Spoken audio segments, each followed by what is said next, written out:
Alright, response video to Joe. Don't really know where to go with this one. So this will not be a brilliant video. I mean, I thought my last one sort of said it all. And I don't think it really responded to those core issues, which are that this thing you call the monetary system is not the economic system. And the economic system will do its own thing in spite of your reform, your change. But your change is a minor part of the whole economy, and it's the whole economy that is dysfunctional. The concept of interest on ownership will remain. You've even advocated, defended it, and said, well, if the unions have a pile of money, they're entitled to a profit on their surplus. And no, they're not. You're entitled to get paid when you do productive work. You're not entitled to get paid merely for possessing commodities. And as soon as you think you are creating inflation.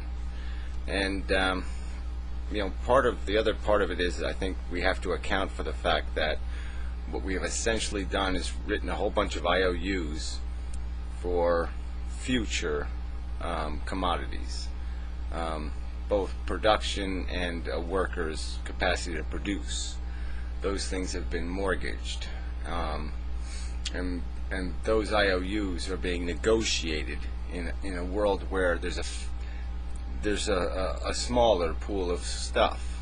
So it's like it's like you've introduced it. The world makes sense when you have a house and you have a deed for a house.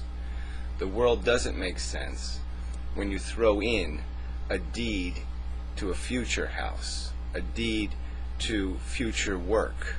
Now once those things get thrown in to the economy, then it becomes quite ludicrous. Then the value of everything is distorted and perverted, because those things aren't real stuff anymore. Now we're not trading real things anymore. We're trading something make-believe. And when you're collecting interest on make-believe stuff, make-believe value, worth, however we want it, equity, when that's counted as part of your equity, and then that interest rate of 7% becomes even more exaggerated, because if the equity you're getting the 7% on is 80% made up of some future stuff, you're really getting an interest rate of 30%, because the only real value was 20%. And so I think you can understand what I just said there, is that by inflating the actual value, the interest is compounded. And that's basically why this is an impossible circumstance, because we're not paying a manageable interest rate. We're actually paying a very high and preposterous interest rate on real value. All right, I've said it before, but I don't. The government shouldn't borrow money, but the banking system hasn't, even theoretically. I mean, you'd have to explain exactly how, when it creates the money, you have to create a money trail, and I just don't see it. I mean, the government can create dollars. The rest of the games played really aren't dollars. There really isn't money. I mean, these M1, M5, and whatever numbers, they're not really talking about money. They're talking about other deeds, where we have monetized, established a price for and a deed for all the commodities that have been created in the history of Americans, let's say, if it's American money supply. So it's just monetizing stuff, and of course this amount of stuff will grow over time. It just seems inevitable with population growth. I mean, once population growth is stable, then yeah, that number could become stable. But yeah, it's going to grow, and so it's going to appear as if there's some sort of production when there really isn't. I mean, it's just what happens when you have more people. All right, so where else do we go with this? Yeah, I just the whole idea of redefining these words. So now you say currency is just part of money.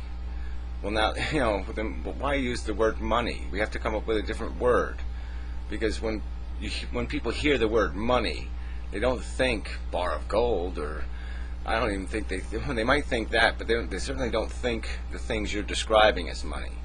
The reserves, or this or that, all these certificates of deposit, or some other kind of crap. So I think you have to use some other word. I mean, by your definition, is the United States bond money? I guess by my definition it would be. It's a note. It's negotiable. It's tradable. So it's money. It's created a little differently in that you just can't print it and buy something with it. Instead you have to. Well, you do buy something with it. You buy cash with it. You buy money with it. As strange as that sounds, right? I mean, is money? Is a bond a deed for money, or is money a deed? It's a weird kind of deed. It's just created out of nothing. The bond. It's sold as a deed. As an IOU. But there was never any.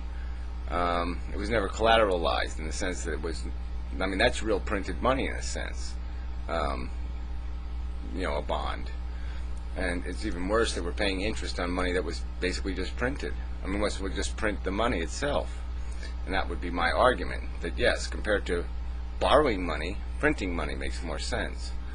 But all this, again, I don't think you did a very good job in one of your coffee videos explaining why there would be no change in interest rates if you eliminated fractional reserve banking, because it seems there would be a supply-demand problem there. Because fractional reserve banking isn't the $400 billion you're talking about is financing $40 billion worth of economic activity by using it by putting the money through the banks. So in the economy, $400 billion is going to be a lot more than $40 billion, or $4 trillion. So I guess all right. So yeah, if we say there's $400 billion, which is a high number. We've only been doing this $400 billion a year thing for the last couple of years in terms of printing or introducing new money. Damn, I'm going to go over time. All right, well, part 2 will be on the website. Hell with it. Yeah, but the point is that's reserve money. So there's a factor of 10 piled on top of that. So if you introduce the money some other way in the economy, it's going to have 1/10 the value, because it's not going to be financing that that borrowing. So it's not going to be interest rates would have to go up. There would have to be less supply. There'd be less supply for money to be borrowed. It's not going to just. I don't know how to get this to the root of this thing. I understand the concept you're saying, where you're saying if the money is in the economy in some other way, it's going to end up back in a bank anyway. But it's not. It's going to end up in another. It's in one of those stock certificates or some other stupid thing that has no real value, where its whole value is based on some future promise. So it's not going to be end up. There's not going to be that correlation where no matter where the money is in the economy, it's going to end up back in the bank and therefore available to be lent. And what I'm saying, without the multiplying effect, that $400 billion is going to have 1/10 the real impact. So there's going to be a huge decrease in money available to be lent, and therefore there's going to be a higher premium paid for the lending. And then there's the whole consequence of the fact that this money isn't, the federal government right now is not really, it's not just printed money. It's collateralized money.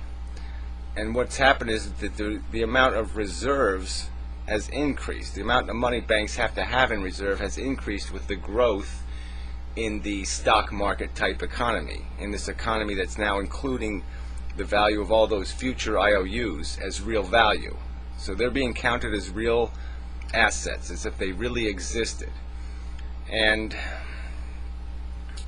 so now the banks have total assets, I mean checks and value in them, certificates or whatever you want to call it. The total value of all deeds and certificates is this huge big thing. And so the reserve number for that huge big thing